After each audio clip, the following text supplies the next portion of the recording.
Okay, so let's turn to 2 Kings chapter 21. 2 Kings chapter 21. Last week we actually shared the story of Hezekiah, and Hezekiah was a really good king, and compared to all the kings that the kings who ruled Judah, Hezekiah is one of the outstanding kings. But as you have learned, although Hezekiah was a good king and he walked in a path of the Lord, but at the same time he also made a lot of mistakes as well. And that kind of shows us no matter who we are, whether we are faithful or not faithful, or good or bad, before the Lord, we're always have a flaws in our life and thinkings and the way we do things. And that's the kind of things that we learned from Hezekiah's story. Today, we're going to learn about the Hezekiah's son, Manasseh. Manasseh is one of the important kings of Judah. If David was the most respected and most faithful kings of the Judah, Manasseh, on the other hand, he walked the completely opposite directions. Which means he was the worst. He was the worst king of Judah. Interesting part, as we actually talked about last week. Who was the Hezekiah's father? Do you remember who the father of Hezekiah?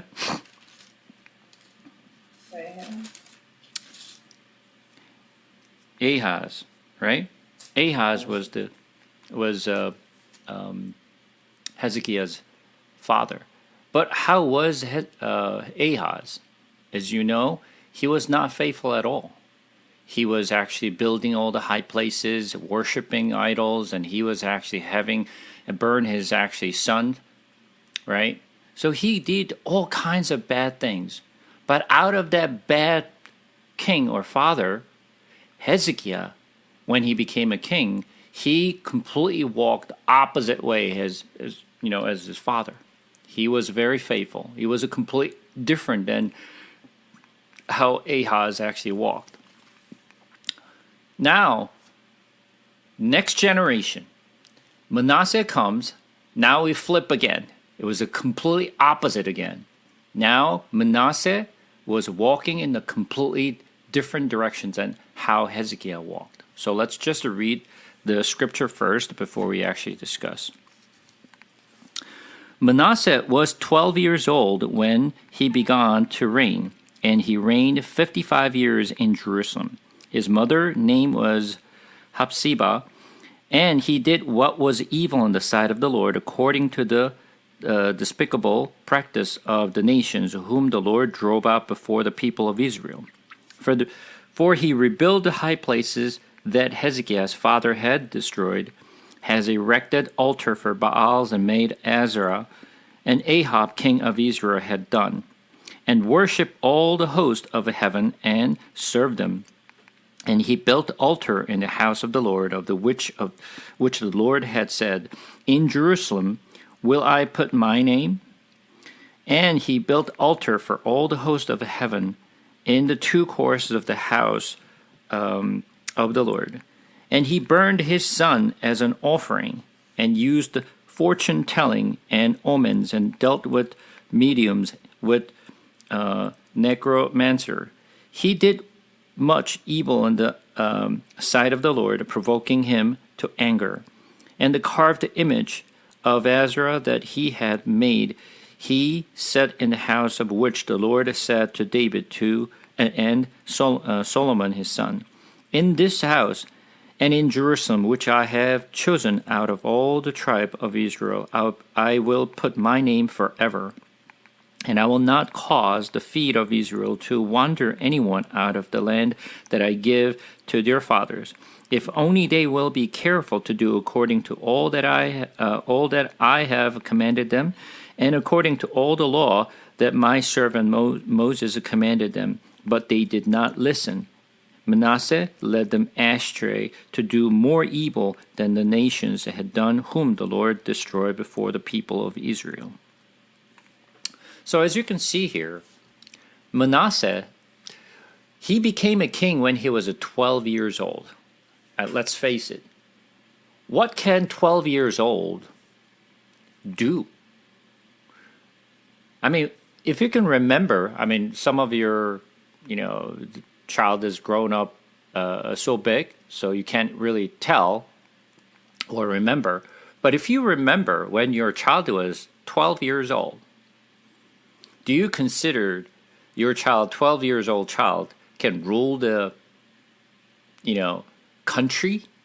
What do you expect from your 12 years old child? Do you consider 12 years old as an adult who can rule the kingdom?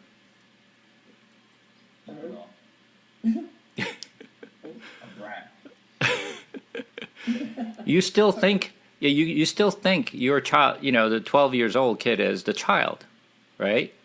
What will 12 years old child know?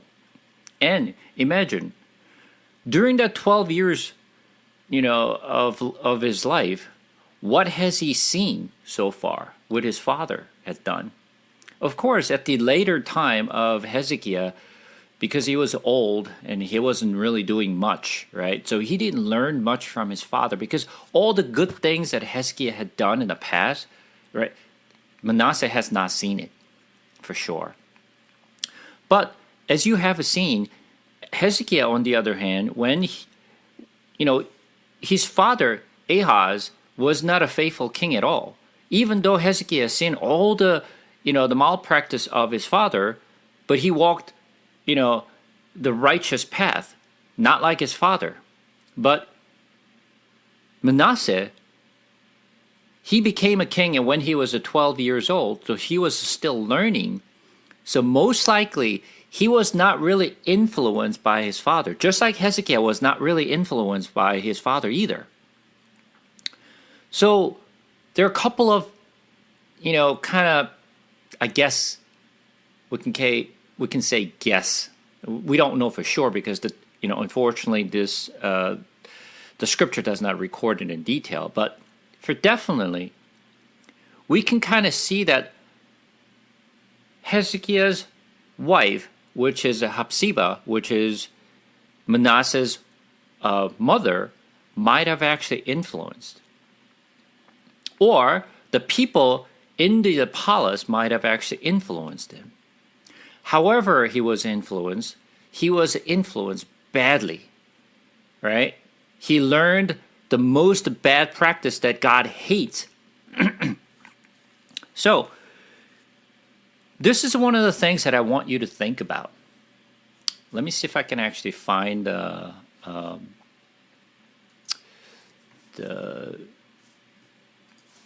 table, the King's table that I use. Let me see if I can do that in a moment.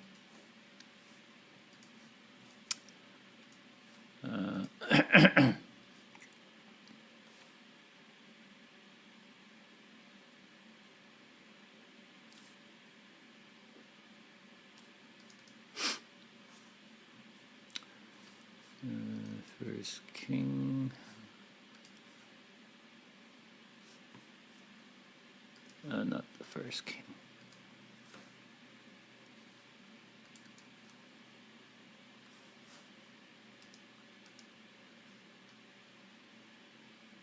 All right, let me see if I can share the screen.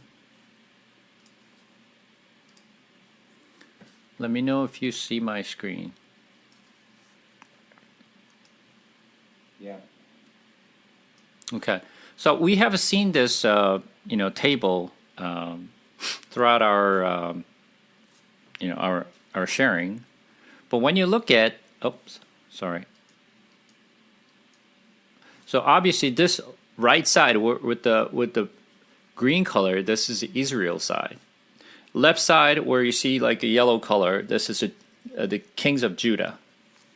So when we scroll down here, right, we see the Hezekiah and Manasseh. when you look at the number of years that the king has ruled, Manasseh is the king who ruled the country or the kingdom for the longest time. He ruled the kingdom for 55 years. He was the ruling Judah or Jerusalem for the longest time. Even if you include Israel and Judah combined, both of the kingdom, Manasseh was the king who ruled the longest time. Now, here's the question. Why is the king who is the worst and not faithful to God, how was he able to rule the kingdom for the longest time? Does it make sense to you? Why is the evil one rule the kingdom for the longest time? Why does the good king does not live long and does not rule the kingdom for a long period of time, but the bad, the worst king ruled the longest time? This is one of the challenges that we always face. When we look at ourselves and when we look at the people, why does righteous people or the faithful people not living a well life, whereas non-believer and the people are, just living really bad life, they're actually living well. They're wealthy. Their life is good. Even if they die in peace. From our perspective, it makes no sense. Shouldn't the faithful to God be living in a well life? What do you think?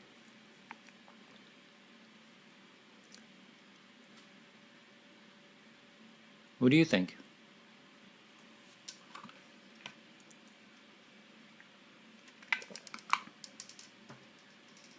Makes you wonder why God didn't just strike him down if he was so bad. Exactly. That's one of the things that we actually question. Why does God not strike that person down? Why doesn't God really bless the people who are faithful to God? It makes no sense. So therefore, people misunderstand God. Because our assumption is this: all the righteous people and faithful people should be in peace. They should be blessed. They should live a well life. They should always be in peace. But on contrary, that's not how it looks. So we always are questioning to God. Why, God? Maybe God does not exist. Maybe he's not fair. Maybe he's not righteous. So then, I'm going to ask you this. When we believe in Jesus Christ, we're definitely blessed. We receive blessing. Is that correct? Let's think about this for a moment. Let's go back to the Genesis. For those of you who actually listen to the recording, and some of you have not listened to the recording, so, some may know, some may not. But let's just pick an example.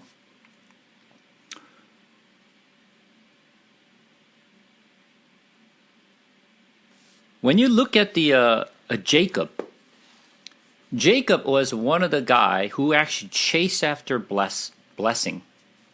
He wanted to just take whenever he hears the blessing, he was right there, right? When it comes to blessing, he will go anywhere. He will do anything to be blessed. Whether he's going to take his brothers or the blessings, or whatever, even fight with the angels to get blessed. He will do anything to get blessed. He's the kind of guy just once he sees and once he wants to do things, he just grabs it and never let it go. Now, when you look at the life of Jacob, how did he live? Did he live in a peace and everything was going well for him? Was it the Jacob's life was so peaceful and good? No, he had a very hard life. Would you like to live, life of Jacob? No, please. Certainly not. I don't want to live Jacob's life. So then, what blessing did he receive? Didn't he receive all kinds of blessings? He received a blessing from his father. He received a blessing from his uncles. He received a blessing from the angel. He received a blessing from God. He received all kinds of blessings. What blessing did he receive then? What is that blessing?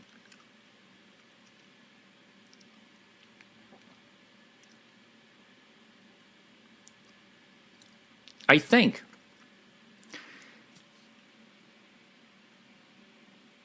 we all like to receive blessing. We all do. Just raise your hand if you don't want to receive blessing. Well, am I raising my hand? No. I want to receive blessing, for certainly. Right? We all do. But we need to define what that blessing is in the scripture. When God said, I bless you, is that definition of a blessing of God versus what I think and what I wish to be the blessing might not be the same. So when Jesus told his disciples, what did Jesus say to his disciple and the followers? If you follow me, you will be blessed. You will earn a lot of money. Your family will be living well. You will not be actually persecuted with the people. Things will be good. Your life will be hunky-dory. No. Then obviously the blessing that the scripture is talking about is not the things that we are thinking about. So then what is the blessing then? I want to ask. How do you define the blessings? Of course, what we define as a blessing in this world is different, of course. We try to apply the same concept or same definitions of this world of blessing to the scripture. So when we hear the word blessing, yeah? Someone said something? Oh. So when we think of a blessing, we think of blessing as living well, healthy life, making a lot of money, right? Having a good house or the expensive cars. Our kids are growing up really nice and they go to good schools. They actually have a good life, right? Everything, my family is all well. This is what we're expecting. And when we pray, that's what we pray for. Bless me. Bless us. But that's not the blessing that Bible is talking about. That's not the same blessing. Then what is the blessing? What do you think? What is the blessings that the Bible is talking about?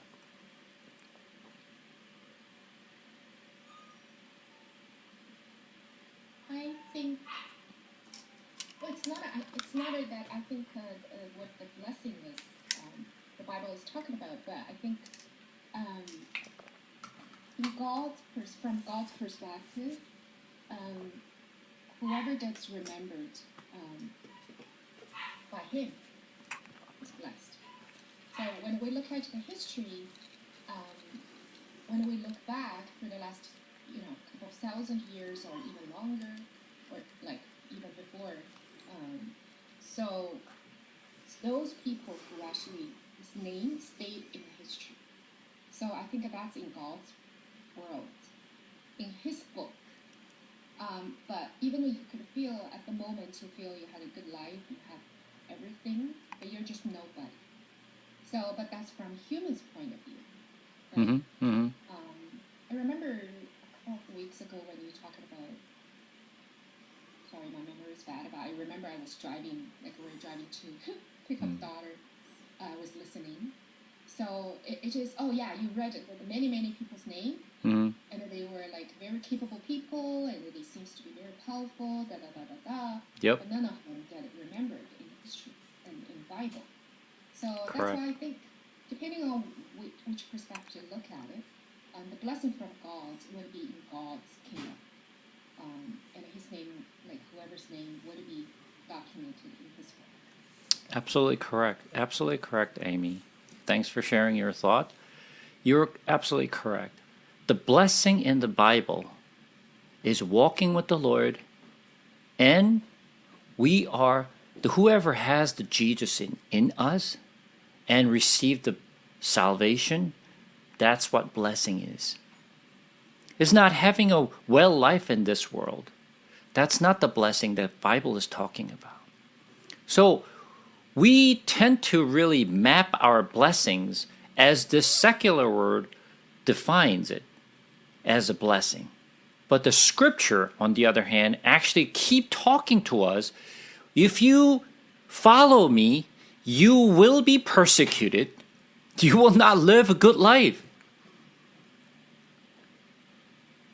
So, even though Bible keep talking about you will be persecuted because of my name, because you're following me.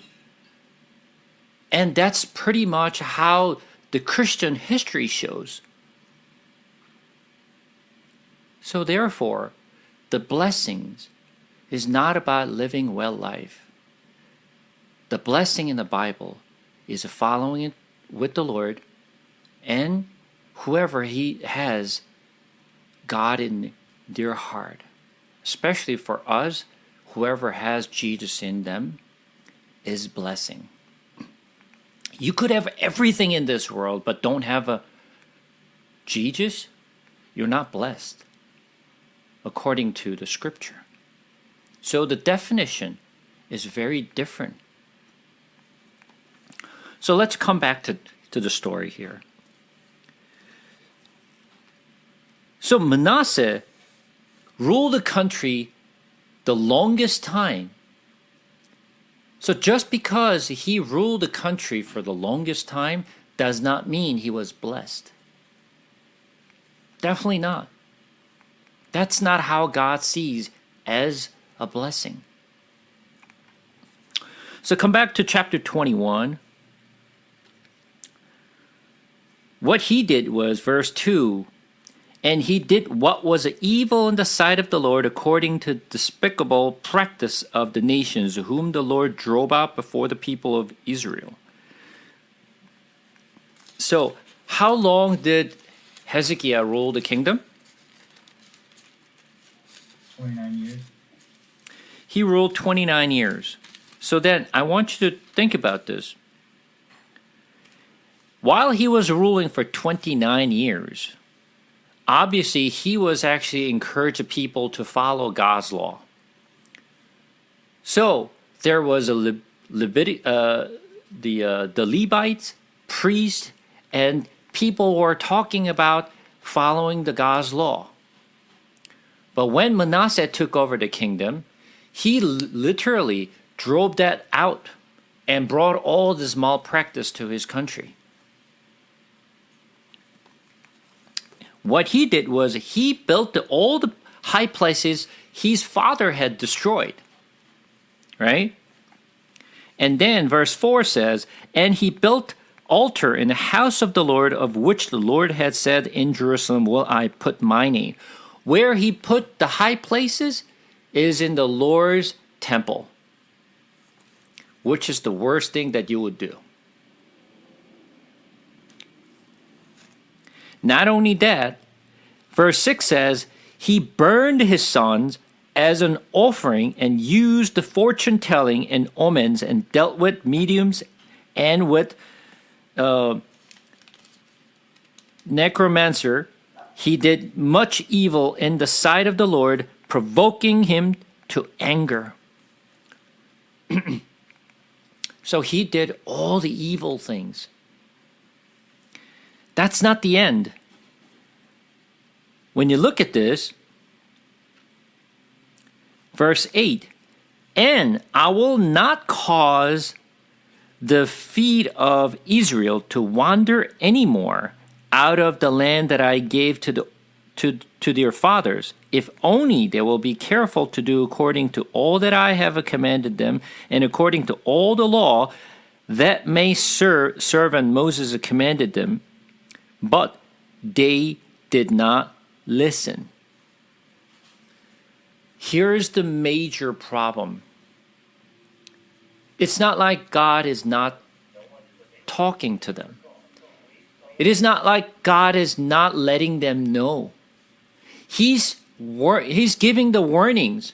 Don't do this. Don't do this. The Lord is keep telling Israelites as well as Manasseh. But what did Manasseh do? He did not listen. I mean, you experience this with your child as well. Now, some of you has a really, really good child, so your child always listen to you and then always follow your instructions, and they're always good to you, right? Yeah. And everything what you just tell them like once, and then they all listen, right? I wish. I wish. So what do you do? What do you do? You just tell them once and then forget about it? You tell them twice, 3 times, 4 times, keep reminding them. Right? Keep reminding them. Well, what's the result? Well, first time when you tell them, like, they might have actually don't remember. So it's the second time they listen, right?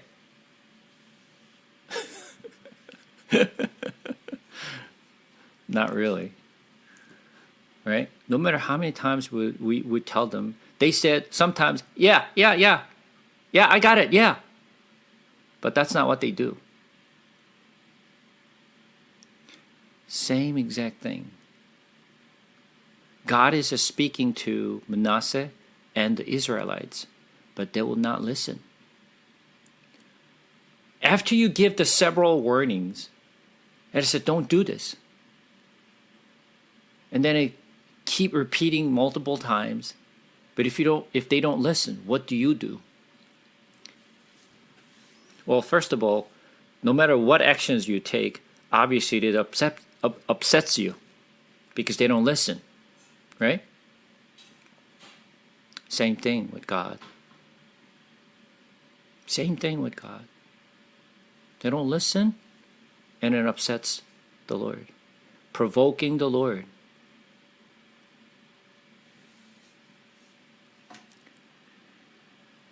So, verse 10, and the Lord said to his servant, the prophets, because Manasseh king of Judah has committed these abominations and has done things more evil than all the Amorites did, who were before him, and he made Judah also to sin with his idols. Therefore, though God says, the Lord, the God of Israel, behold, I am bringing upon Jerusalem and Judah such disaster that the ears of everyone who hears of it will tingle, and I will stretch over Jerusalem the measuring line of Samaria and the plumb line of the house of Ahab, and I will wipe Jerusalem as one wipes a dish, wiping it and turning it upside down. And I will forsake the remnant of my heritage and give them into the hand of their enemies, and they shall become a prey that spoil to all their enemies, because they have done what is evil in my sight and have provoked me to anger since the day their father came out of Egypt, even to this day. What is God saying?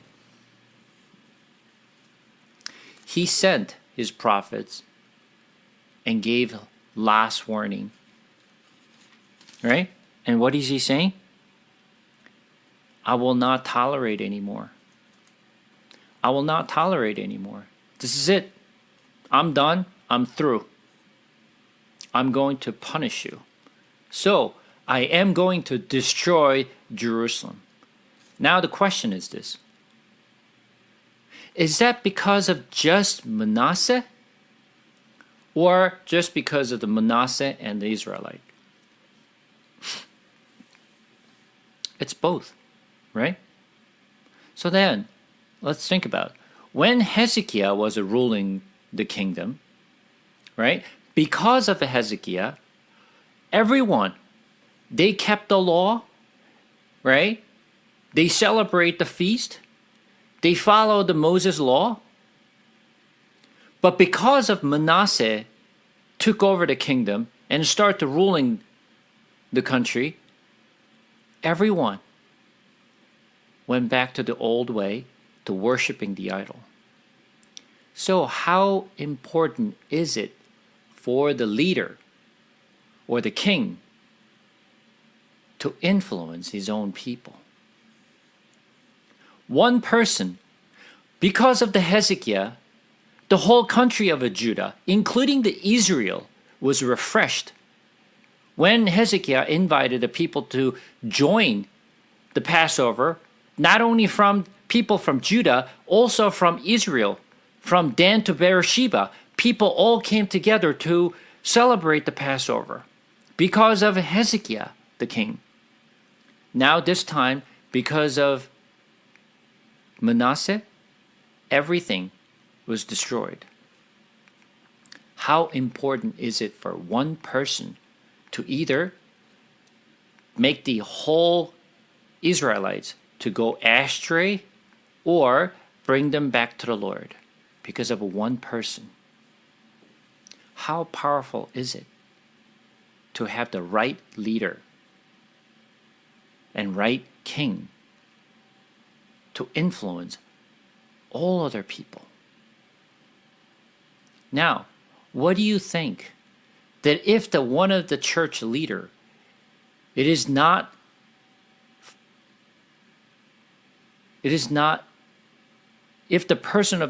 person who's leading the church, it is not following the Lord or does not know God's word, they can lead people to go astray. People like me, it is critically important to make sure that I teach the right thing. If I don't teach the right thing, what could happen to you?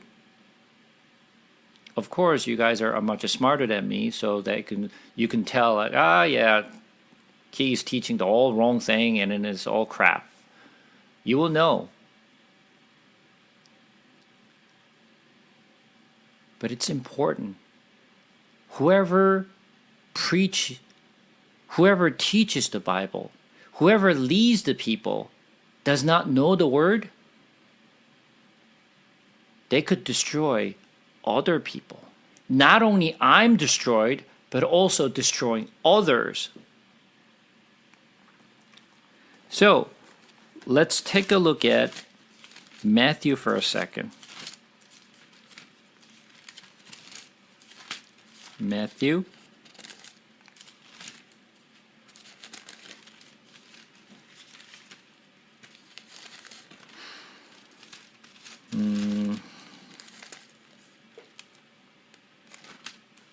Matthew chapter 23.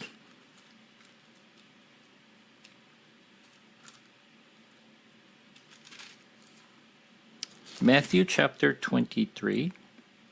We're going to read from verse 13. But woe to you, scribes and Pharisees, hypocrites, for you shut the kingdom of heaven in people's face. For you neither enter yourself, nor allow those who would enter to go in. Woe to you, scribes and Pharisees, hypocrites, for you travel across the sea and land to make a single proselyte, and when he becomes a proselyte,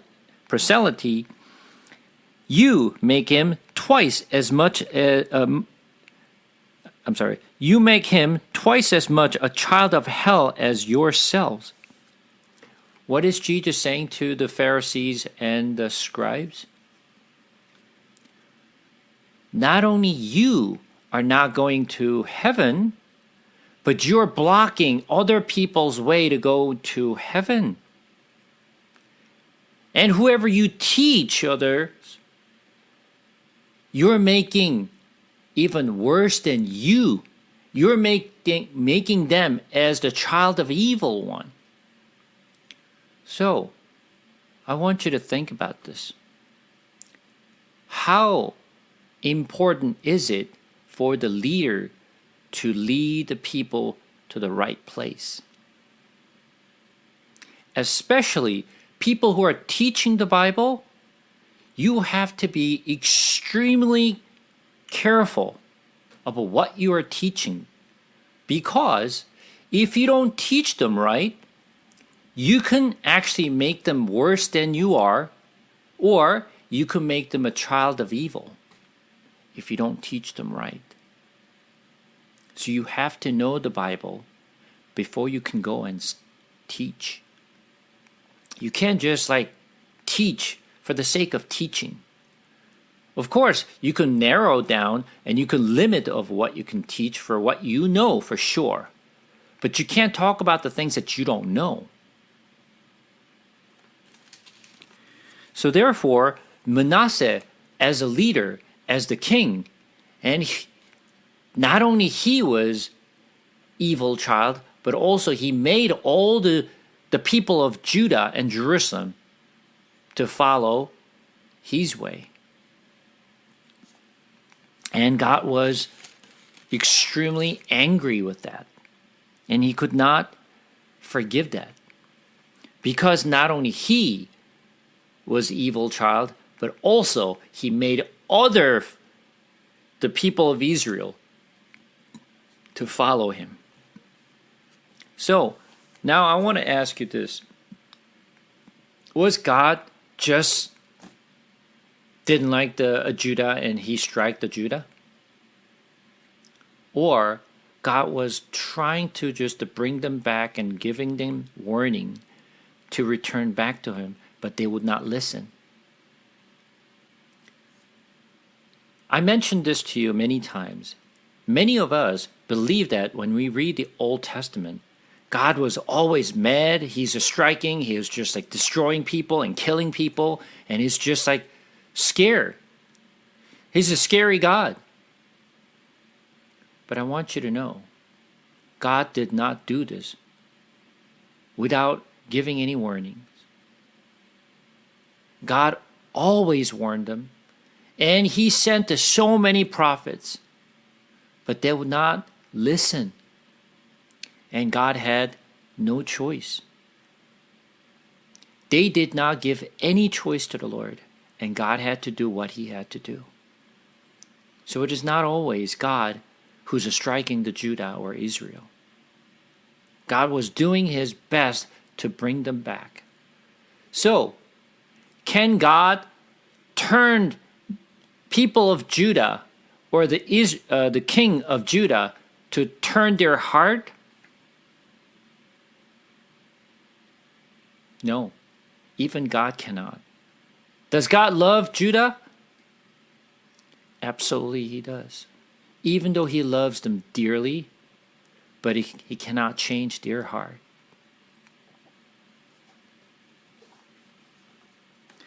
Now, let's take a look at a little more detail than what we see here.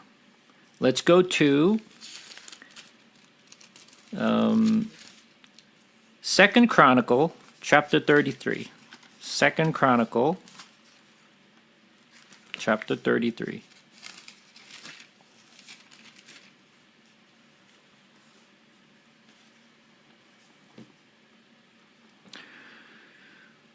Manasseh was 12 years old when he began to reign, and he reigned 55 years in Jerusalem. And he did what was evil in the sight of the Lord, according to the abomination of the nations, whom the Lord drove out before the people of Israel. For he rebuilt the high places that his father Hezekiah had broken down, and he erected altar to the Baals, and made as the Asheroth, and worshipped all the host of heaven, and served them. And he built altar in the house of the Lord, of which the Lord had said, In Jerusalem shall my name be forever. And he built altar for all the host of heaven in the two court of the house of the Lord. And he burned his son as an offering in the valley of the son of Hinnom, and used the fortune-telling and omens and sorcery, and dealt with mediums and with necromancer. He did much evil in the sight of the Lord, provoking him to anger, and he carved the image of an idol that he had made. He set in the house of God, of which God said to David and to Solomon his son, In this house and in Jerusalem, which I have chosen out of all the tribe of Israel, I will put my name forever, and I will no more remove the foot of Israel from the land I appointed for your fathers, if only they will be careful to do all that I have commanded them, all the laws, the statutes, and the rules given through Moses. Manasseh led Judah and the inhabitants of Jerusalem astray, to do more evil than the nations whom the Lord destroyed before the people of Israel. Once again, this is the fault, and this is the mistake that Manasseh made. The Lord spoke to Manasseh and to his people, but they paid no attention. Therefore, the Lord brought up upon them the commanders of the army of the king of Assyria, who captured Manasseh with hooks and bound him with chains of bronze and brought him to Babylon. And when he was in distress, he entreated the favor of the Lord his God and humbled himself greatly before the God of his father. He prayed to him, and God was moved by his entreaty and heard his plea and brought him again to Jerusalem into his kingdom. Then Manasseh knew that the Lord was God. Well, interesting. The things that we didn't see in 2 Kings. What God did was, since he was not listening and he was continued to do all this evil thing, he actually stirred up the Assyrian and sent the army to capture Manasseh, and he was brought all the way to Babylon. And when he was suffering at Babylon, he realized, oh, our Lord was true God. When he was put into difficult situations. Now, I'm going to ask this question. Is this blessing or is that a curse? Blessing. Well, we could easily say it's a blessing. But put yourself in his shoes. Would you think of it as a blessing?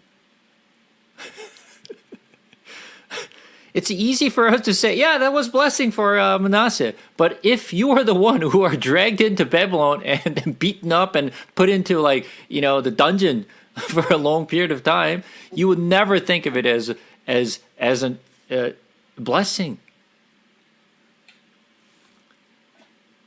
Yes, it was a blessing, but for the person who's receiving this blessing would never think of it as blessing. This is total curse. This is the difference between the people who are not experiencing versus the people who are experiencing. If we were talking about somebody else, not me, we can easily say, yeah, no problem. Oh, he should have believed that. Oh, he should have followed it. Yeah. But if we are the one who's actually going through this period, this suffering, it's tough. It's very tough to believe that it is a blessing. But biblically, it is blessing. But we may not consider as a blessing.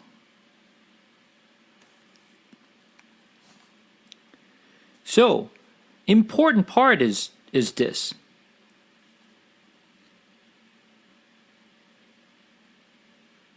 Since Manasseh humbled himself and greatly before the God of his father, verse 13 says, he prayed to him, and God was moved by his entreaty and heard his plea and brought him again to Jerusalem into his kingdom. So when he was put into a very difficult situations, what did he do? He prayed. He didn't pray before. He didn't care about what God had to say. But when he was actually in a situations where he could not help himself, that's when he prayed. That's when he returned to the Lord and said, Lord, forgive me for what I have done. And his repentance and his humbleness turned God's heart to bring him back to Jerusalem again. Now, we actually see very similar story, not exactly the same, but similar story in other places. Let's turn to Daniel.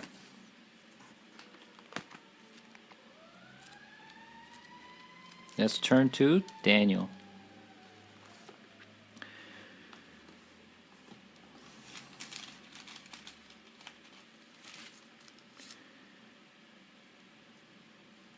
Let's turn to chapter 4. Daniel chapter 4.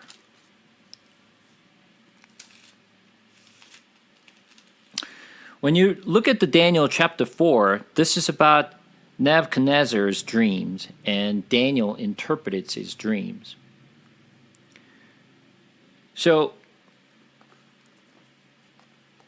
let's take a look at the beginning. King Nebuchadnezzar, to all people, nations, and languages, and dwell in all the earth, peace be multiplied to you. It has seemed good to me to show the signs and wonder that Most High God has done for me. How great are his signs, how mighty his wonders. His kingdom is an everlasting kingdom, and his dominion endure from generation to generation. I, Nebuchadnezzar, was at ease in my house and prospering in my palace. I saw a dream that made me afraid as I lay in bed, and fancies and the vision of my head alarmed me. So I made a decree that all the wise men of Babylon should be brought before me, that they might make known to me the interpretation of the dream. Then the magicians and enchanters and Chaldeans and astrologers came in, and I told them the dream, but they could not make known to me its interpretation. At least Daniel came in before me, he who was named Belshazzar, after the name of my God, and in whom is the spirit of the holy God. And I told him the dream, saying, O Belshazzar, chief of the magicians, because I know that the spirit of the holy God is in you, and that no mystery is too difficult for you. Tell me the vision of my dream that I saw and their interpretations. The vision of my head, and I lay in bed, were these. I saw, and behold, a tree in the midst of the earth, and its height was great. The tree grew and became strong, and its top reached to heaven, and it was visible to the end of the whole earth.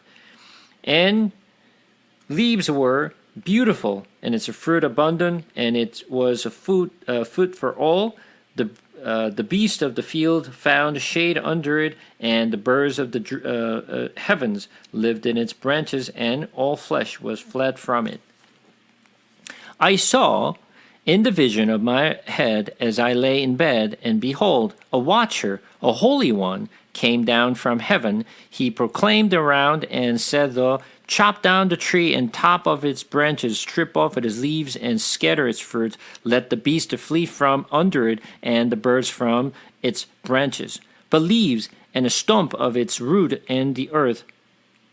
bound with a band of iron and bronze amid tender grass of the field. Let him be wet with the dew of heaven. Let his portions be with the beast of the grass of the earth.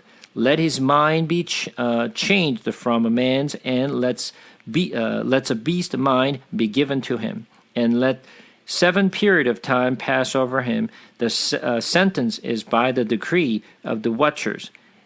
The decisions by the word of the holy ones, to the end that the living may know that the Most High rules the kingdom of man and gives it to whom he will set over, and is the lowest of men. This dream I, King Nebuchadnezzar, saw, and you, O Belshazzar, tell me the interpretation, because all the wise men of my kingdom are not able to make known to me the interpretations, but you are able, for the Spirit of the Holy God is in you. Then Daniel, whose name was Belshazzar, was dismayed for a while, and his thought alarmed him. The king answered and said, Belshazzar, let not the dream or the interpretation alarm you. Belshazzar answered and said, My lord, may the dream be for those who hate you, and its interpretation for your enemies.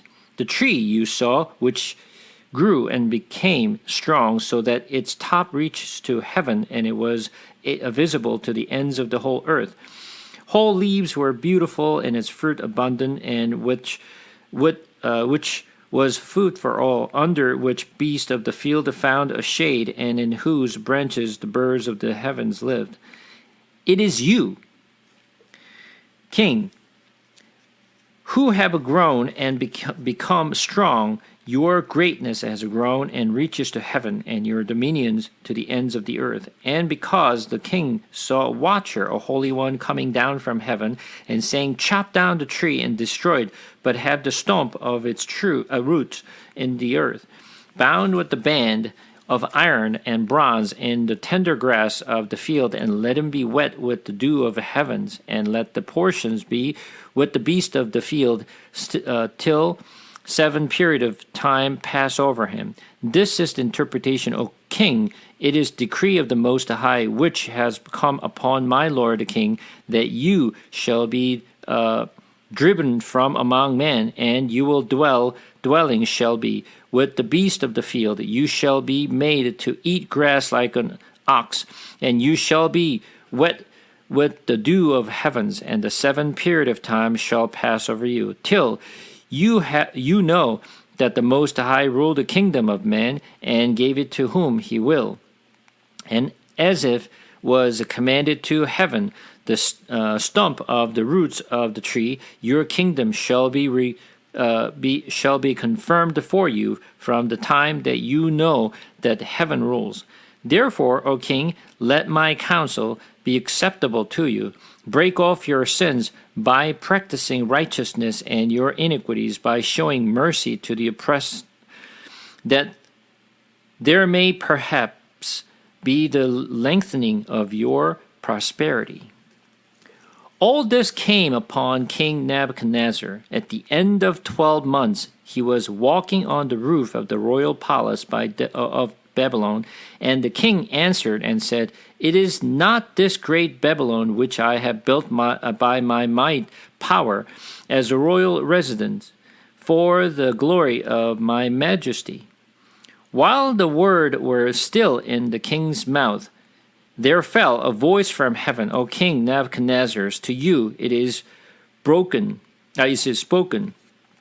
The kingdom has departed from you, and you shall be driven from among men, and your dwelling shall be with the beast of the field, and you shall be made to eat grass like an ox, and 7 period of time shall pass over you, until you know that the Most High rules the kingdom of man, and gives it to whom he will.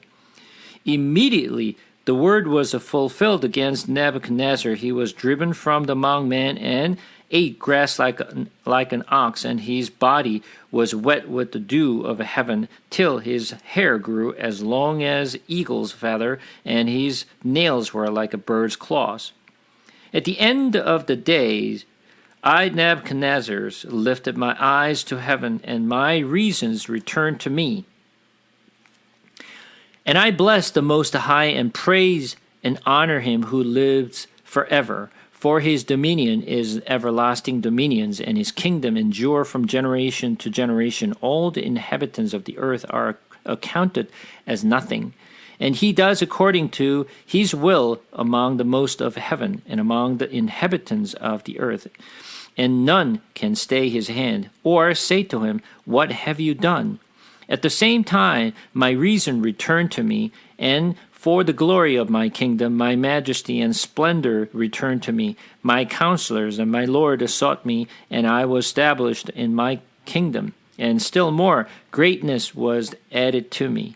Now I, Nebuchadnezzar, praise and extol and honor the King of heaven, for all his works are right and his ways are just, and those who walk in pride he is able to humble. Now, do you see some similarity between the story of Manasseh and the story of Nebuchadnezzar? Obviously, Nebuchadnezzar had a dream, and Daniel interpreted for him. And he heard the interpretations, he understood. But before the year end, his heart became proud again. And when he was acclaiming, look what I have built. With the might that I have, with my own power, my ability, with all the things that I have done, look at what I have built. Soon as he finished that word, he was literally thrown into the place where he was not willing to go. And he was living like an ox, like an animal, for 7 years. And during that 7 years, he learned, I see, it wasn't me. It was the King of heaven did all this. And he humbled himself. He proclaimed the God of heaven is the one who's ruling the entire world. And when he confessed that, now he was brought back to Babylon and restore his kingdom, and his power gotten even stronger than ever before. And he proclaimed and he praised the Lord. Right? According to Daniel. Now, here's the question. Was Nebuchadnezzar was a believer? Obviously not. He was not a believer. Even though he claimed, even though he praised with his own mouth that God is the true God, he was not a believer. He did not die as a believer. But he proclaimed. How about Manasseh? After he was thrown into, Babylon again, he was dragged into Babylon, right? And he could not help himself. He prayed to the Lord, and the God actually answered him and brought him back to Jerusalem again. Now, when you look at these two stories together, now the question is, did Manasseh truly believe, or was he just repenting because he was in trouble?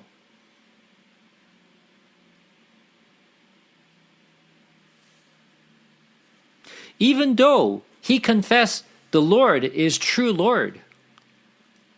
Right? Now coming back to 2 Chronicle, chapter 33, we're going to continue reading on the rest of the chapter. 2 Chronicle, chapter 33, we're going to read from verse 14. Afterward, he built an outer wall for the city of David, west of Gihon in the valley, and for the entrance into the fish gate, and carried it around Opel, raised it to a very great height. He also put commanders of the army in all the fortified city in Judah, and he took away the foreign gods and idol from the house of the Lord, and all the altar that he had built on the mountain of the house of the Lord and in Jerusalem, and he threw them outside the city. He also restored the altar of the Lord and offered on its sacrifice of peace offering and thanksgiving. He commanded Judah to serve the Lord, the God of Israel. Nevertheless, the people still sacrifice at the high place, but only to the Lord their God. Now, the rest of the acts of Manasseh and his prayer to his God and the words of the seer who spoke to him in the name of the Lord, the God of Israel, behold, they are in the Chronicle of the kings of Israel, and his prayer, and how God was moved by his entreaty, and all his sin, and his faithfulness, and the sites on which he built high places, and set up the Asherim and image before he humbled himself. Behold, they are written in the chronicles of the seer. So Manasseh slept with his father, and they buried him in his house. Ammon, his son, reigned in his place. So, when you look at the life of Manasseh, all his life, pretty much he was just provoking the Lord, and he was going completely opposite way than God actually told him to follow, right? And later on, almost at the end of his ruling, after God actually brought him to Babylon by the Assyrian, and when he was put into dungeon, and that's when he learned the Lord is a true God, and he's the one who's actually leading Israel, not him. So he humbled himself. When he returned, he proclaimed the Lord is the true Lord, and he threw out all the high places he built, and he told the people to actually follow the Lord.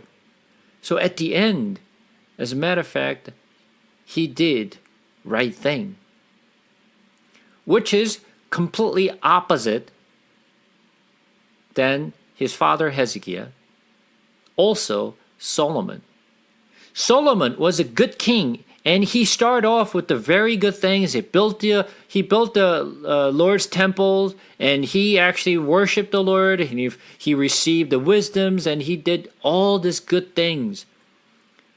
But how did he end his life? How did he end his life? Most of the people know how he started it, but majority of the people does not know exactly how he ended. Right? At the end, what did he do?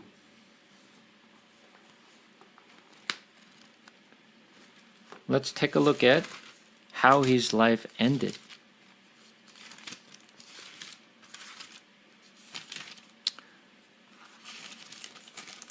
Let's turn to 1 King chapter 11. 1 King chapter 11. Now King Solomon loved many foreign women, along with the daughters of Pharaoh, Moabites, Ammonites, Edomites, Sidonites, Hittite women, from the nations concerning which the Lord had said to the people of Israel, you shall not enter into marriage with them, neither shall they with you, for surely they will turn away your heart after their gods. Solomon clung to these in love. He had 700 wives who were princesses, and 300 concubines, and his wives turned away his heart. For when Solomon was old, his wife turned away his heart after other gods, and his heart was not wholly true to the Lord his God, as was the heart of David his father. For Solomon went after Ashtaroth and the goddess of the Sidonians, and after Milcom, the abomination of the Ammonites. So Solomon did what was evil in the sight of the Lord, and did not wholly follow the Lord, as David his father had done. Then Solomon built the high places for Chemosh, and the abomination of Moab, and for Molech, abominations of Ammonites, on the mountain east of Jerusalem. And so he did all his foreign wives who made offering and sacrifice to their gods, which is pretty bad. He started off as a faithful king, but at the end, he made Jerusalem a place where all the idols were built and worshipped. He ended terribly. God spoke to him twice, but he would not listen. So, take a look at from verse 9. And the Lord was angry with Solomon because his heart had turned away from the Lord, the God of Israel, who had appeared to him twice and had commanded him concerning these things, that he should not go after other gods. But he did not keep what the Lord commanded. Therefore the Lord said to Solomon, since this has been your practice, and you have not kept my covenant and my statutes that I have commanded you, I will surely tear the kingdom from you and will give it to your servant. Yet for the sake of David your father, I will not do it in your days, but I will tear it out of the land of your son, the hand of your son. However, I will not tear away all the kingdom, but I will give one tribe to your sons for the sake of David my servant, and for the sake of Jerusalem that I have chosen. So, when you look at this, obviously, as I mentioned, Solomon started off good, but he ended terrible, which is completely opposite from Manasseh. Manasseh started off as a really bad king, but at least at the end, he actually turned away and he learned God is true God after he was put into very, very difficult situation. But as we talked about, putting Manasseh into hand of Assyrian and dragged him to Assyria and living terrible life was a true blessing for him. But even though God actually used Assyrian to brought Manasseh over to Babylon, did God do anything to turn his heart? Did God force his heart to turn? Or did Manasseh turn himself? It was Manasseh turn his heart. He could not have learned the lessons, and he could continue to forsake the Lord if he wanted to. But he turned his heart towards the Lord, and he returned to him. This is the lessons that we need to learn. Sometimes God will put us in very, very difficult situations, which I don't understand. But you know what? That could be true blessings. Why? God is trying to bring you back to the Lord. Some may get it, some may not. Not everyone gets this. But you have to understand, it is God's intentions to put the believer and his child of God to put in a dungeon and put them in a very difficult situation for them to learn the lesson. Whether we learn the lesson or not, that's totally up to us. Even though God throw us into the dungeon, we may not even learn. We continue to fight against the Lord and continue to sin against the Lord. But some do learn the lesson and they turn their heart. But when they turn their heart, absolutely, God listens to their plea. And finally, God brought Manasseh back to Jerusalem. And he realized, oh, God is the true God. The Lord is the true God. All the idols that I worship, they're not true God. They're idols. And he learned hard lesson. So, sometimes God will put us in very difficult situation. And now, how do we deal with the situations? It's totally up to us.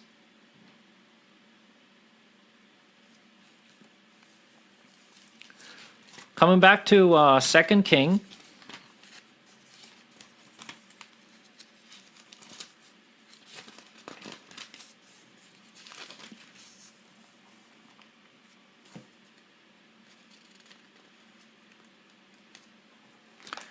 Chapter 21, we're going to read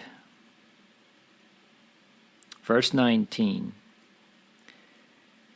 Amon was 22 years old when he began to reign, and he reigned 2 years in Jerusalem. His mother's name was Meshul Lameth, the daughter of Haruz of Jotbah.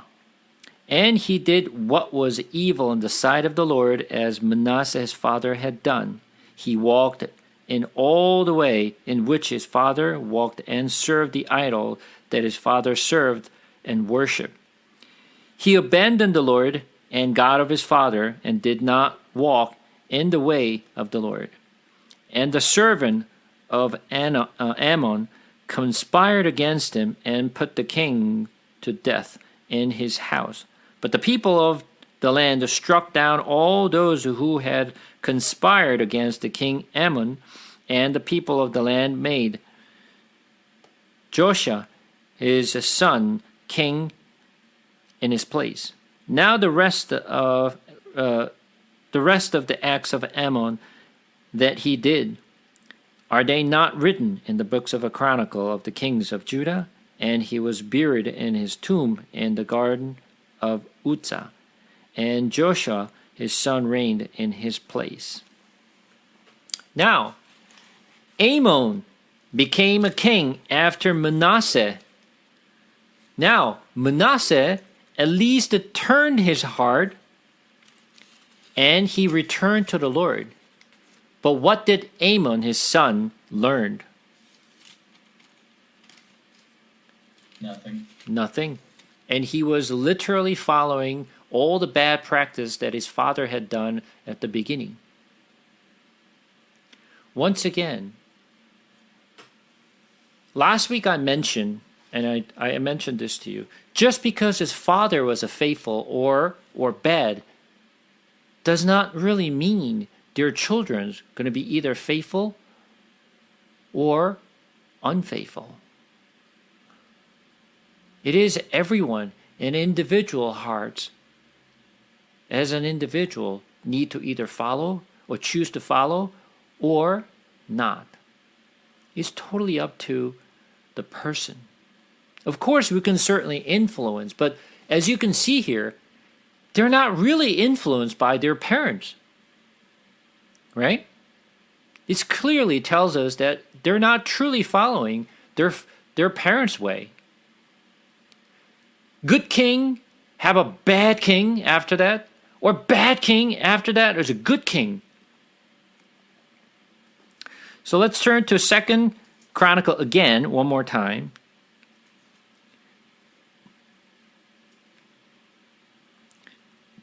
Second Chronicle chapter 33. We're going to read from verse 21. Amon was 22 years old when he began to reign. He reigned 2 years in Jerusalem, and he did what was evil in the sight of the Lord, as Manasseh his father had done. Amon sacrificed to all the image that Manasseh his father had made, and served them, and he did not humble himself before the Lord, as Manasseh his father had humbled himself. But this Amon incurred guilt more and more, and his servant conspired against him and put him to death in his house. But the people of the land struck down all those who conspired against the king Amon, and the people of land made Joshua his son king in his place. Amon is another king that you should remember. The reason that we should remember Amon is because, first of all, he's the son of Manasseh, and he followed his father Manasseh's the way when his father was doing and worshiping all the idols. Amon is the only king in entire Judah that he was assassinated. He's the only king. He's one and only, and there was no king before or after was assassinated. There are many kings who are assassinated in Israel, but not in Judah. He's the only king and only ruled for 2 years. So you could imagine how bad he was. And God literally put him to death. So, even though Manasseh turned his heart and he humbled himself, his son, Amon, did not learn the lesson. Did not learn the lesson. Just because his father had learned does not mean the child learns together, unfortunately. And another amazing king come after Amon. This king, Joshua, is another king that we must remember. Because if we have to pick two best kings in Judah, you can name David and Joshua. They're the two best kings ever. Of course, Hezekiah was a good king, but compared to Joshua, Hezekiah is not even close to Joshua. Joshua was the best of the best. And we'll find out about Joshua. Come back to 2 King chapter 22. Joshua was 80 years old when he began to reign. Ha ha. 80 years old, he started ruling the kingdom. What can you expect? We thought Manasseh, what age he was a king? 12 years old when he became king, right? Now, Joshua, when he was 80 years old, he started ruling the kingdom. Wow, that's scary, right? And he reigned 31 years in Jerusalem. His mother's name was Jedidah, the daughters of Idiah of Bokazah. And he did what was right in the eyes of the Lord, and walked in all the way of David his father, and he did not turn aside to the right or to the left. Wow. There are very, very few kings or individuals or person in the Bible that describe like this.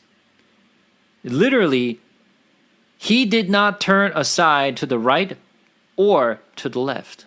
Wow.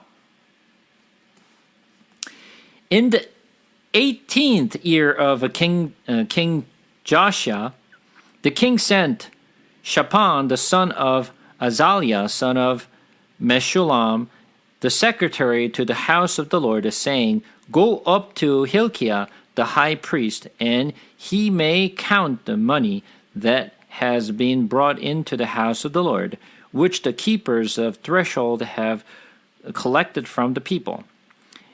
And let it be given into the hands of the workmen who have the oversight of the house of the Lord, and let them give it to the workmen who are at the house of the Lord, repairing the house, that is, to the carpenters, and to the builders, and to the masons, and let them use it for building timber and quarried stones to repair the house. But no accounting shall be asked from them for the money that is delivered into their hand, for they deal honestly." And Hilkiah, the high priest, said to Shaphan, the secretary, I have found the book of the law in the house of the Lord. And Hilkiah gave the books to Shaphan, and he read it. And Shaphan the secretary came to the king and reported to the king, Your servant has emptied out the money that was found in the house, and have delivered into the hand of the workmen who have the oversight of the house of the Lord. Then Shaphan the secretary told the king, Hilkiah the priest has given me a book. And Shaphan read it before the king. When the king heard the word of the book of the law, he tore his clothes.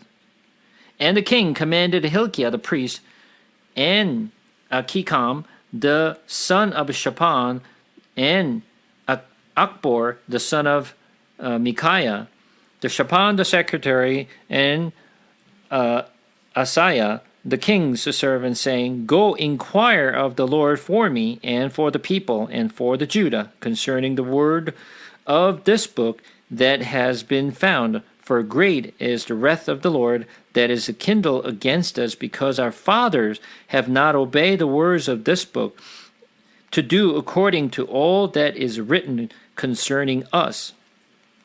So Hilkiah the priest and Ahikam and Akbor and Shaphan and Asaiah went to Huldah the prophetess, the wife of Shallum, the son of Tikvah, son of Harhas, the keeper of the wardrobe. Now she lived in Jerusalem in the second quarter, and they talked with her, and she said to them, Thus says the Lord, the God of Israel, tell the man who sent you to me, Thus says the Lord, Behold, I will bring disaster upon this place and upon its inhabitants, all the word of the book that the king of Judah has read, because they have forsaken me and have made offering to other gods, that they might provoke me to anger with all the work of their hands. Therefore my wrath will be kindled against this place, and it will not be quenched. But the king of Judah, who sent you to inquire of the Lord, thus shall you say to him, Thus says the Lord, the God of Israel, regarding the words that you have heard, because your heart was penitent, and you humbled yourself before the Lord, when you heard how I spoke against this place and against its inhabitants, that they should become a desolation and a curse, and you have torn your clothes and wept before me. I also have heard you, declared the Lord. Therefore, behold, I will gather you to your father, and you shall be gathered to your grave in peace. And your eyes shall not see all the disaster that I will bring upon this place. And they brought back word to the king. Now, I want you to take a look at this for a second. His father, Amon, how was his father? Evil. Okay. He was evil, right? He did not do anything right. He was living evil life, right? But now, when he became a king, when he was 8 years old, obviously he did not know anything more than, what he heard. But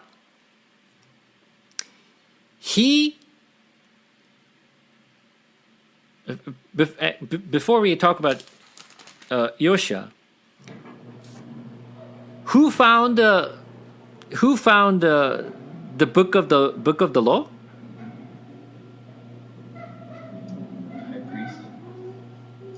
High priest Hilkiah.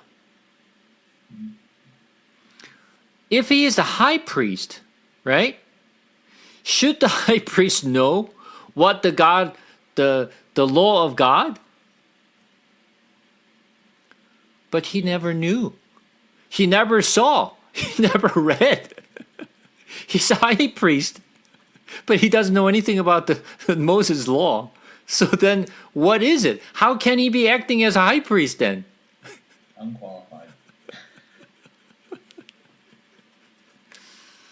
Well, he was acting as a high priest at the time. So, now this is the part that we need to kind of learn. Just because they're acting as a high priest, that don't mean they know God's word.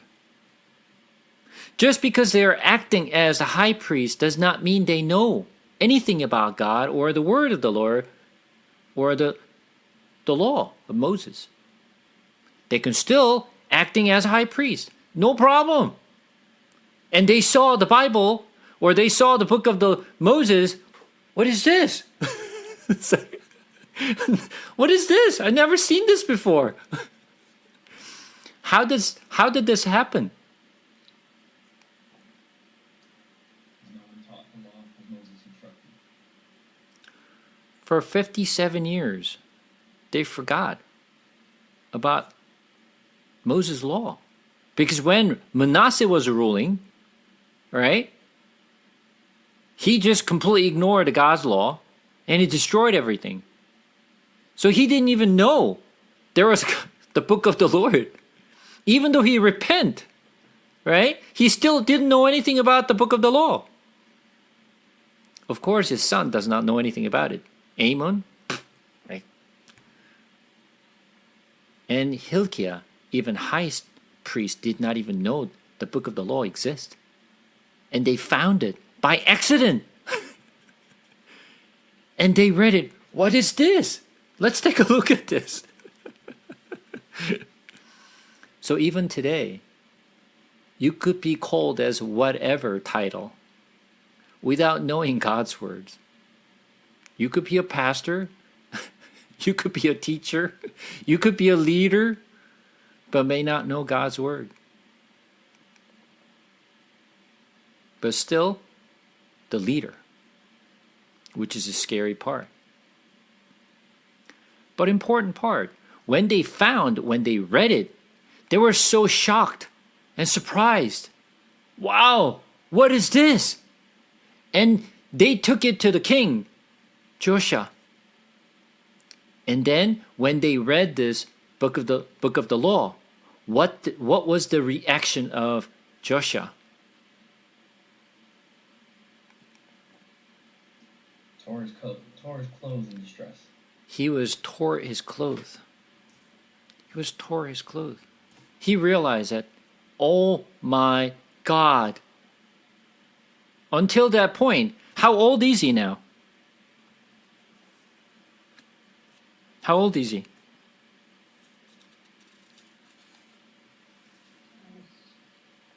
Huh? I'm sorry, what? 26? Yeah, 26.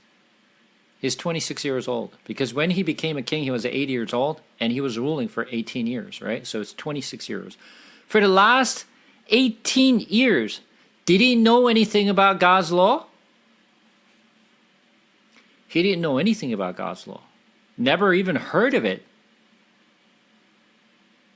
So he heard about God's law for the first time, and the first reaction he showed was tore his clothes. And then, what did he do? He wept. He wept. So, let's take a look at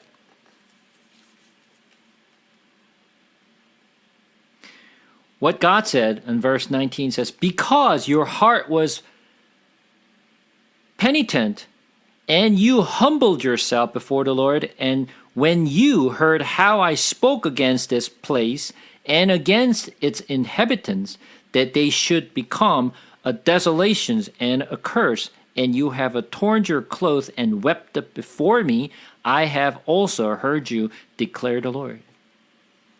When he repented and when he's torn and when he wept, he saw Joshua's heart. Now, I'm gonna say this. When we listen to God's word, This should be our reaction. Not just to pretend that, like, oh, I'm just going to torn our clothes. That's not what I mean. What I mean is, if you truly touched by the God's word, this is the reaction. Repentance. Break forth. That's the first thing that comes out of our mouth. I have sinned. So what did Joshua learn? We have sinned against the Lord. Look what we have done, what our fathers, our ancestor has done. We have sinned against the Lord. As soon as he heard the God's law, that's the first things that he learned. We have sinned. And he repent for the first time. Before, he didn't know anything about it. There was no reaction. But this is the reactions if you truly know God's word. Turn to chapter 23. Then the king sent, and all the elders of Judah and Jerusalem were gathered to him. And the king went up to the house of the Lord, and with him all the men of Judah, and all the inhabitants of Jerusalem, and all the priests and the prophets, and the people, both small and great. And he read it in their hearing all the words of the book of the covenant that had been found in the house of the Lord. And the king stood by the pillar and made a covenant before the Lord to walk after the Lord and to keep his commandments and his testimonies and his statute with all his heart, with all his soul, to perform the words of this covenant that were written in this book. And all the people joined in the covenant. What is the second thing that Joshua did?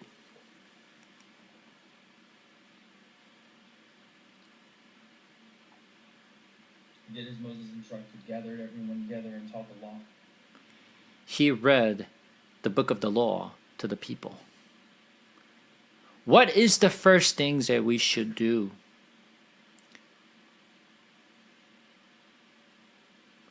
First of all, we have to hear God's words first. That's the first thing. Second, soon as we hear the words of God, the repentance should come out. So if you don't know the God's word, you can't even repent because you don't even know what you're repenting. You don't even know what God said. If you don't know what God said, if you don't know who God is, how can you give a true repentance? How do you know that you are a sinner? You have to measure it against the God's words. So if you don't know God's word, you don't know how to repent because you don't know what your sin is. So the first step is to knowing God's word. We have to hear God's words first.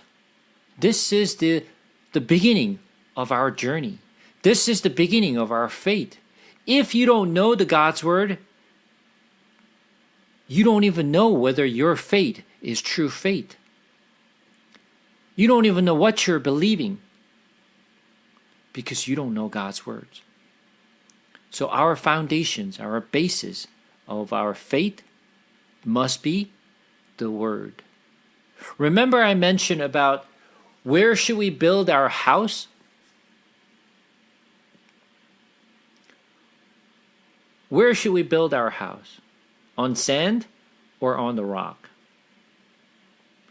We should build a house on the rock. Why rock?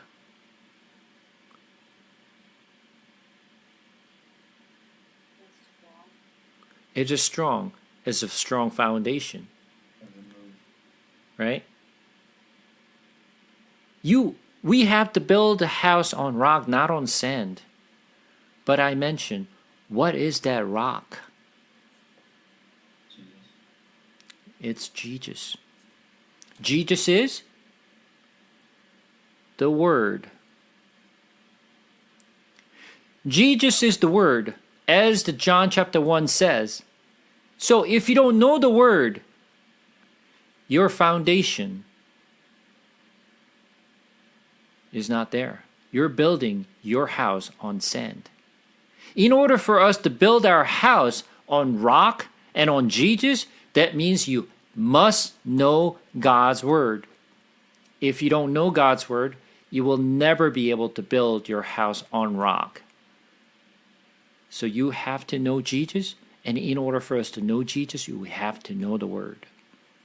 This is why every one of you are here and gathered this place to read God's words and knowing God through the scripture. That's what we're doing. Building our house on rock. Building our faith on God's word. So when he read the God's law, the covenant of the law, and they joined together. Continue on. Verse 4. And the king commanded Hezekiah, the high priest, and the priests of the second order, and keepers of the threshold, to bring out of the temple of the Lord all the vessels made for Baal and Asherah. So, what does this mean? Up until that point, what was Joshua was doing? What was he doing? He was worshiping the same idols. Exactly. He was worshiping the same idol because he didn't know. Because he didn't know what he's supposed to, worshiping. He was worshiping the idols.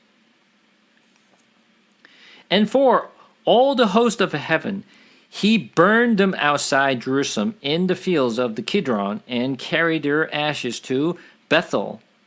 And he disposed the priests to whom the kings of Judah had ordained to make offering in the high places at the city of Judah and around Jerusalem. Those also who burned incense to Baal, to the sun and the moon and the constellations and all the host of heavens. And he brought out the Asherah from the house of the Lord outside Jerusalem to the brook Kidron, and burned it at the brook Kidron, and beat it to dust, and cast the dust of it upon the graves of common people. And he broke down the house of the male called prostitute, who were in the house of the Lord, where the woman wooed the hanging for the Asherah. And he brought all the priests out of the cities of Judah, and defiled the high places where the priests had made offering, from the Geba to Beersheba.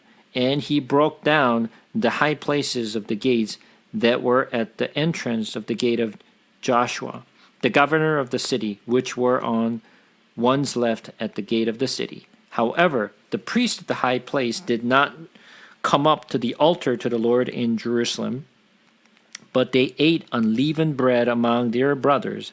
And he defiled Topheth, which is in the valley of the son of Hinnom, that no one might burn his son or his daughter as an offering to Molech. And he removed the horses that the king of Judah had dedicated to the sun, and at the entrance to the house of the Lord, by the chamber of Nathan Melech, the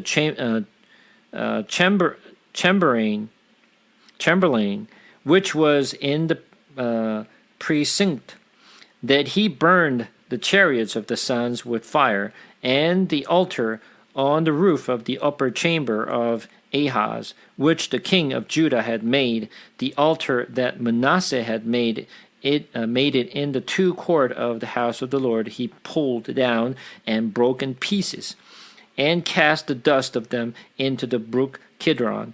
And the king defiled the high places that were east of Jerusalem, to the south of the mount of corruptions, which is Solomon the king of Israel had built for Asherah, the abomination of the Sidonians, and Chemosh, an abomination of Moab, and Milcom, an abomination of Ammonites. And he broke in pieces the pillar that cut down the Asherim, defiled their places with the bones of men. Moreover, the altar at Bethel, the high place erected by Jeroboam the son of Nebat, who made Israel to sin, that altar with the high places he pulled down and burned, reducing it to dust. he was burned the Azra, and Joshua turned, he saw the tombs that were on the mount, and he sent and took the bones out of the tombs and burned them on the altar and defiled it according to the word of the Lord that the man of God proclaimed, who had dictated these things. Then he said, "What is that monument that I see?" And the man of the city told him, "It is the tomb of the man of God who came from Judah and predicted these things that you have done against the altar of Bethel." And he said, "Let him be. Let no man move his bones, so that let his bones alone. With the bones of the prophet who came out of Samaria." And Joshua removed all the shrine also of the high places that were in the cities of Samaria, which the kings of Israel had made. Provoking the Lord to anger, he did to them according to all that he had done at Bethel. And he sacrificed all the priests of the high place who were there on the altar, and burned the human bones on them. Then he returned to Jerusalem. Now, I want you to see this for a moment. Look what Joshua did. What does this mean? All the kings that we know, Manasseh, Hezekiah, and all the kings, what were they doing?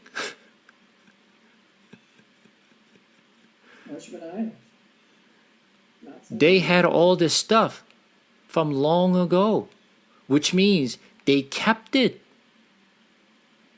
Joshua is the first one who destroyed all this thing together. Even though we heard Hezekiah destroyed all the high places and all the good stuff, and Manasseh returned and he actually worshiped the Lord and destroyed all other stuff, but they did not destroy all of them. There are many things they were still worshiping. Joshua was the first king who totally removed everything. We're not going to go too much details, Joshua, today, but at least you heard what Joshua had done. This is why I mentioned there are two best kings of Judah.